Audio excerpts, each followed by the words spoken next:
Good Tuesday afternoon, everyone. I'm Liz Hurley with this 48 Fastcast. This is our digital newscast, providing you the latest headlines in just under 10 minutes. Today, we begin in Montgomery, where a news conference has just wrapped up concerning that deadly mass shooting there over the weekend. The police chief there says no arrests have been made so far, but law enforcement is closing in on suspects. A fight broke out Saturday night between two people, and one of them pulled out a gun and started shooting in the middle of downtown Montgomery. Two of the victims, including a 17-year-old, was killed.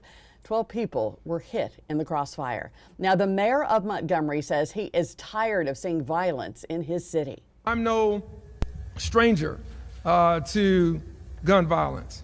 Within the last 6 weeks, 7 rounds were found within 150 feet of my house, just one house over. Within that same time, there was a homicide on West Haven Lane, 1 block over. So whether you're the mayor or whether you're just an ordinary citizen going about their business, unfortunately, this becomes too much a part of what we have to deal with each and every day. And so for me, it's personal. To get to the bottom of this. For me, it's personal to make sure our city, my hometown, our hometown, is considered one of the safest. And we will stop at nothing to make sure that it is. The city of Montgomery is offering a $50,000 reward for any information that could lead to an arrest. The Alabama Veterans Museum in Athens will soon see a new artifact in front of that building. The museum was recently gifted a Black Hawk helicopter to serve as a temporary replacement for a 58 Bell Kiowa helicopter. That helicopter was destroyed by an EF1 tornado last December. Museum director Sandra Thompson says they've been looking for a replacement, and that Black Hawk came at the perfect time.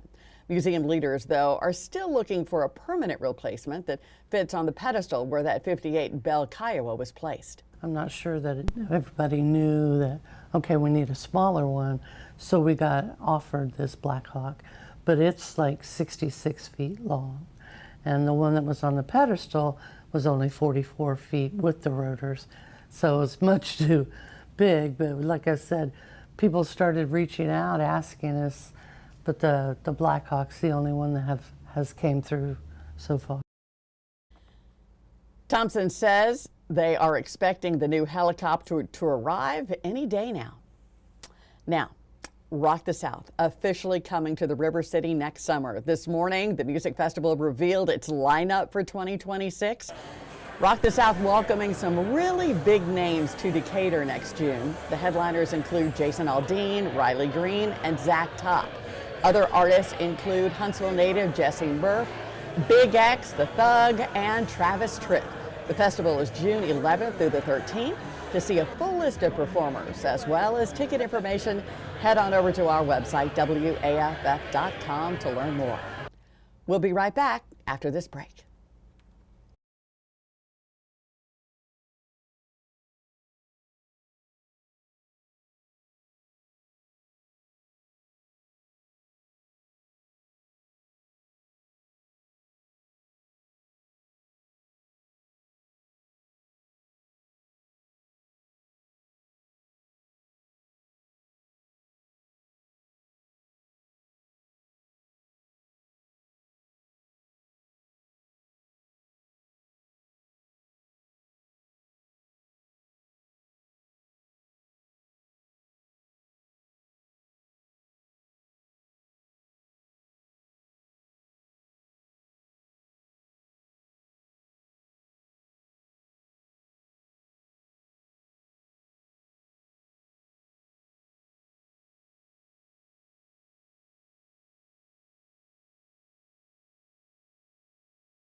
All right, good afternoon. We got a lot of rain out there, very heavy rain.